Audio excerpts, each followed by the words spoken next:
ఎక్కడైనా ల్యాండ్ పై ఇన్వెస్ట్ చేయాలని అనుకుంటున్నారా? అయితే ఫ్యూచర్ సిటీలో ఇప్పుడే ల్యాండ్ తీసి పెట్టుకోండి. పూర్తి వివరాలకు మాకు కాల్ చేయండి. నమస్కారం. కార్తీక పురాణం 24వ అధ్యాయంలోకి వచ్చాం. అంబరీషోపాఖ్యానాన్ని తెలుసుకుంటున్నాం. అంబరీషుణ్ణి 10 రకాలుగా జన్మలెత్తమని శపించినటువంటి దూర్వాసుడు కృత్యని కూడా సృష్టించి అంబరీషుడి మీదకి వదిలిపెట్టాడు. ఎప్పుడైతే అంబరీషుడు నేను అనుభవిస్తాను అని చెప్పేసరికల్లా ఆయనకు కోపం తీరలేదట. ఇంకా పెద్ద శాపం ఏదైనా ఇవ్వాలనుకుని మళ్ళీ నీళ్లు తీస్తుండేసరికల్లా ఆ సమయానికి అంబరీషుడి పూజామందిరంలో రేఖామాత్ర స్వరూపంలో చిత్రించబడినటువంటి సుదర్శన చక్రము ప్రాణం వచ్చినట్టుగా లేచి బయటకు వచ్చేసింది. ఇంతకు ముందు ఎప్పుడో నా భక్తుల్ని రక్షించటమే నీ యొక్క క్రియ అని భగవంతుడి చేత ఆదేశింపబడినటువంటి సుదర్శనుడు తన దేవుని అంటే తన ప్రభువు యొక్క విష్ణువు యొక్క భక్తుడైనటువంటి అంబరీషుడి మీదకి నిప్పులురుముతూ కత్తులు తిప్పుతూ వస్తున్నటువంటి కృత్యను దాని యొక్క కారణమైన దూర్వాసుడిని చూసి వారిద్దరిని సంహరించడానికి ఉద్యుక్తుడై ఆ చక్ర స్వరూపంగా బయటికి వచ్చేసాడు. 1000 పళ్ళుంటాయట ఈ సుదర్శన చక్రానికి. 1000 పళ్ళలోంచి ఒక్కొక్క పంటలోంచి కొన్ని వేల సూర్యుల కాంతి వంటి అగ్నిరవ్వలు చిమ్ముతూ సుదర్శన చక్రం ఈ అంబరీషుడి మీద నుంచి కృత్య మీదకి లంఘించింది. కృత్యను సంహరించింది. ఈ కృత్య కత్తులతోటి అంబరీషుడి మీదకి వచ్చింది. అంబరీషుడు దుఃఖోద్వేగంతో కూలిపోయి ఉన్నాడు. ఈ కృత్యను సంహరించినటువంటి సుదర్శన చక్రాయుధము అంబరీషుడు మన దూర్వాసుడి వెనకాల పడి దూర్వాసుడు అయ్యో ఇంత పని చేశాను, ఈ పారణ ఈయనకి దూర్వాసుడికి కోపాన్ని కలిగించింది, బ్రాహ్మణాపరాధం చేశాను, తద్వారా దైవాపరాధం జరిగిపోయింది, నేను ఇంత పొరపాటు చేశానే, బ్రాహ్మణ శాపానికి గురయ్యానని దుఃఖావేశంతో కూలబడిపోయాడు. ఆ తీసుకున్న 3 ఉద్ధరణల నీళ్లు తప్పిస్తే ఇంకా ఆహార స్వీకారం చేయలేదు. ఉన్న బ్రాహ్మణ్యమంతా ఎంతోమంది ప్రజలు, తర్వాత బ్రాహ్మణులు, పండితులు, ఋషులు, మునులు, ఎంతోమంది తాపసులు, ఈ సమారాధనకు వచ్చిన వాళ్ళంతా నిర్ఘాంతపోయి చూస్తూ ఉండగా సుదర్శన చక్రాయుధం దూర్వాసుడి వెంటపడింది. తన మీదకి నిప్పులు రూతూ వస్తున్నటువంటి సుదర్శనాన్ని చూసేసరికల్లా దూర్వాస మహాముని ప్రాణభయంతో పరిగెత్తాడట.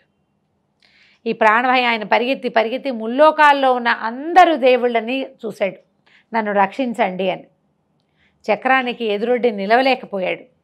కైలాసానికి పరిగెత్తాడు. పరమేశ్వరుడు అన్నాడు, సుదర్శన చక్రాయుధాన్ని ఆపగలిగే శక్తి నాకెక్కడిది, నేను ఆపలేను. నువ్వు ఏ పొరపాటు చేశావో, ఎందువలన ఆయన్ని వెంటపడ్డాడో, చక్రాన్ని ఎవరు ధరిస్తారో వాడు ఉపసంహరించగలడు. ఎవరు ధరిస్తారో వాళ్ళు చేయగలుగుతారు ఉపసంహారం, నేను ఉపసంహరించలేను, నువ్వు నా దగ్గరికి రావద్దన్నాడట. అక్కడి నుంచి బ్రహ్మలోకానికి పరిగెడితే బ్రహ్మదేవుడు కూడా అదే బోధించాడు. ఈ చక్రం ఎవరితోటి సంధించబడిందో వారి దగ్గరికి వెళ్ళాలి కానీ నువ్వు ఇతరులని అడిగి లాభం లేదు అని. అక్కడి నుంచి ఇంకా ఈయన వైకుంఠానికి పరిగెత్తుకుంటూ వెళ్ళిపోయాడట. ప్రతి వాళ్ళు మేమేమీ చేయలేమన్నారు. అయితే భగవంతుడు భక్తవశంకరుడు తన వల్ల అపరాధం చేసి అంటే ద్వాదశి పారణ కోసం అపరాధం చేసిన అంబరీషుడిని రక్షించటం కూడా తన కార్యక్రమంగానే భావించిన భగవంతుడు ఎలా భక్తులను రక్షిస్తాడో ఈ కథ ద్వారా మనకు అర్థమవుతుంది. చివరికి ఇంకా రక్షించగలిగే వాళ్ళు ఎవరు లేరని తెలుసుకున్నటువంటి దూర్వాసుడు పరిగెత్తుకుంటూ వైకుంఠానికి వెళ్ళాడు. ఓ మధుసూదన, ఆర్తత్రాణపరాయణ, జగద్రక్షక, నువ్వు తప్ప నన్ను కాపాడగలవారి ముల్లోకాల్లోనూ ఎవరూ లేరు. సుదర్శన చక్రం నన్ను సంహరించడానికి నా వెంటే వస్తోంది. భక్తాగ్రగణ్య, భక్తత్రాణపరాయణ, శరణు శరణు అంటూ పరిపరి విధాలుగా మహావిష్ణువుని ప్రార్థించాడట. నీకు ఇదేమి లెక్క అని అడుగుతున్నాడు దూర్వాసుడిని విష్ణువు. ఇంత ఆవేశమా? సత్కార్యాలను సానుకూలం చేసి సఫలం చేయించవలసిన భాగవతోత్తముడివి కదా, నువ్వేం పనిచేశావు? భక్తుల చేష్టలన్నా నాకు పరమ ప్రీతి అని తెలుసు కదా. నా భక్తుడైన అంబరీషుడు నా పట్ల గల భక్తితో పుణ్యవ్రతమైన ద్వాదశి పారణ చేద్దామని నిష్టగా ఉన్నాడు. ఆ సమయంలో అతడి వద్దకు వచ్చిన నిన్ను సాక్షాత్తు నన్నుగా భావించి గౌరవించి అతిథిగా నిన్ను ఆహ్వానించాడు. స్నానానికి వెళ్ళిన నువ్వు ద్వాదశి ఘడియలు మించిపోతున్నా రాకుండా జాగు చేశావు. అంబరీషుని యొక్క భక్తనిష్టత ఎంత ఉందో, శ్రీహరి భక్తినిష్ట ఎంత ఉందో, ద్వాదశి పట్ల అతనికి ఎంత శ్రద్ధ ఉందో తెలుసుకోవాలని పరీక్షించాలన్న ఉద్దేశంతో నువ్వు ద్వాదశి ఘడియలు దాటిపోతున్నా రాకుండా జాగు చేసావు. సరే, నీవు చేసిన తప్పు. సరే పోనీ, నువ్వు ఇంత తప్పు చేసినా కూడా మంచినీటిని మాత్రమే పారణ చేసిన అంబరీషుణ్ణి అతని మీద ఆగ్రహించడం ఎంత అన్యాయమో నువ్వు ఆలోచించలేదు. పైగా అతన్ని శపించి తీరని అపచారం చేశావు. గోవులను హరిభక్తులను బాధించిన వారిని హింసించిన వారిని నేను తప్పక శిక్షిస్తానని నీకు తెలుసు కదా. అయినా కూడా నువ్వు అంబరీషుడిని శపించావు. కోపావేశంతో నీకు ఒళ్ళు తెలియలా. నువ్వు భగవద్ అపరాధం చేసినావు. భాగవత అపరాధము భగవద్ అపరాధం కంటే పెద్దది. భగవంతుణ్ణి నిందించినా పర్వాలా, భక్తుణ్ణి నిందించకూడదు. అది భగవంతుడు సహించడట. ఆయన్ని తిడితే నా కుమారుడే కదా అని తీసుకుంటాడు, నా భక్తుడే కదా, నేను సృష్టించిన మనిషే కదా అని. కానీ ఆయన పట్ల భక్తి కలిగిన వాడిని కనుక శపించినా బాధించినా భగవంతుడికి నచ్చదు. ఇది ప్రత్యేకమైన క్రియగా మనకు కనపడుతుంది. చాలా పురాణాల్లో ఈ విషయాన్ని తప్పకుండా చేస్తారు. భాగవతాపరాధం చేయకూడని పని. అయినా అంబరీషుడిని శపించావు. అతను నీకు భయపడడం వల్ల, నన్నే ధ్యానిస్తూ ఉండటం వల్ల నీ శాపవాక్కులు ఏవి అతనికి వినపడలేదు. అతను ఏం చెప్పాడు? నువ్వు 10 జన్మలు ఎత్తమన్నావు. అతను అవేవి వినలేదు. నువ్వు అతనికి ఇచ్చిన 10 జన్మల శాపము అతనికి తెలియదు. నన్ను శరణు కోరిన అతనికి నువ్వు ఇచ్చిన శాపాన్ని నేనే అనుభవించాలన్న ఆలోచనతో అతని చేత అలాగే అనుభవిస్తాను అని నేనే అనిపించాను. నీ శాపం వృధా కాకూడదు. నువ్వు అమోఘ వచస్కుడివి, మహర్షివి.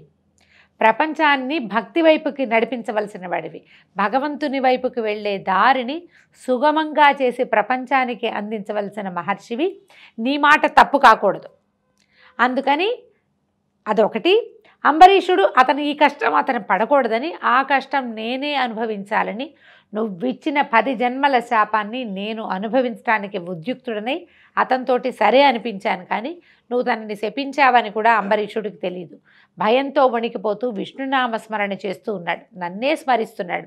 నన్నెవడు స్మరిస్తాడో వాడి మనసులో నేనుంటాను కాబట్టి నేను ఆ శాపాలని ఒప్పుకున్నాను అని చెప్తున్నాడు భగవంతుడు.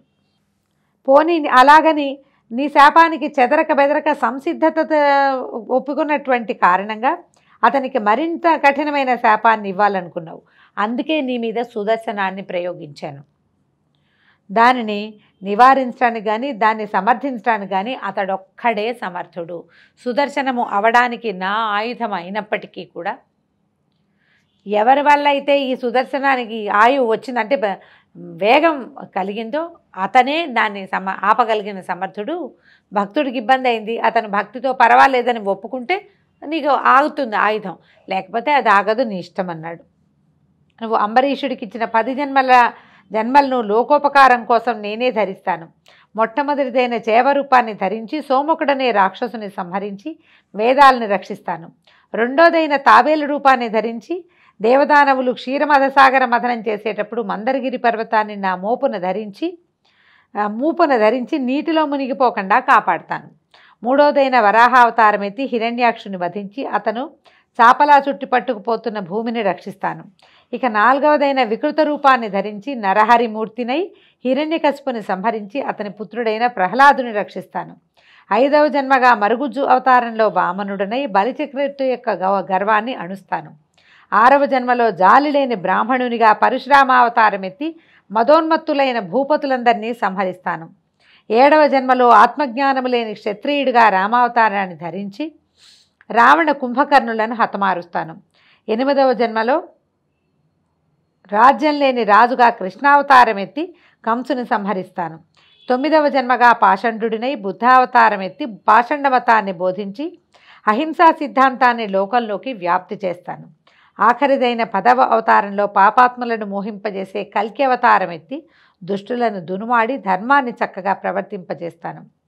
దూర్వాస మహాముని, రుద్రాంశ సంభూతుడిపైన నీ నోటి వెంట కోపావేశంలో వచ్చిన శాపవాకులైనా వృధా కాకూడదని ధర్మ సంస్థాపన కోసం నేను భువిలో దశావతారాలని ఎత్తి లోక సంరక్షణ కోసం నా భక్తునికి ఆ శాప ప్రభావం తగలకుండా ఉండటం కోసం వ్యవహరిస్తాను. పరమ భాగవతోత్తముడైన అంబరీషుని గుర్తించి ఆగ్రహావేశాలను దుడుకుతనాన్ని తెలుసుకొని అతన్ని శరణు వేడుకోమని శ్రీహరి దూర్వాసుని హెచ్చరించి పంపించాడు. భగవంతుడు భక్తవత్సలుడు, భక్త పరాధీనుడు కనుక సర్వాంతర్యామి అయిన భగవంతుని పట్ల కృతజ్ఞులమై ప్రవర్తించాలని, భగవంతునికి అతని భక్తులకు భేదం లేదని తెలుసుకోవాలని, భక్తులకు అపకారం చేస్తే భగవంతుడు తప్పక శిక్షిస్తాడని తెలుసుకొని జాగ్రత్తగా మసలుకోవాలని సూచిస్తోంది ఈ అధ్యాయం. ఇంకా తన కోపమే తన శత్రువు అన్నట్లుగా అంబరీషునిపై కోపగించినందుకు సుదర్శనుడి కోపాగ్నికి గురి అయిన దూర్వాసుని వలన ఇది తెలుసుకోవాలి. కోపహ సుదుర్జయ శత్రువు, జయించరాని శత్రువు. మనకి అరిషడ్వర్గంలో రెండోదైనప్పటికీ కోపం చాలా పెద్ద శత్రువు. అంచేత ఈ రకంగా మనం క్రోధాన్ని కంట్రోల్ చేసుకోవాలి, సరిగ్గా ఉండాలని, భాగవతాపరాధం చేయకూడదని ఈ అధ్యాయం తెలియజేస్తుంది. దీంతో అధ్యాయం పూర్తయింది. రేపు ఉదయం మళ్ళీ ఇంకొక అధ్యాయంతో కలుసుకుందాం. నమస్కారం.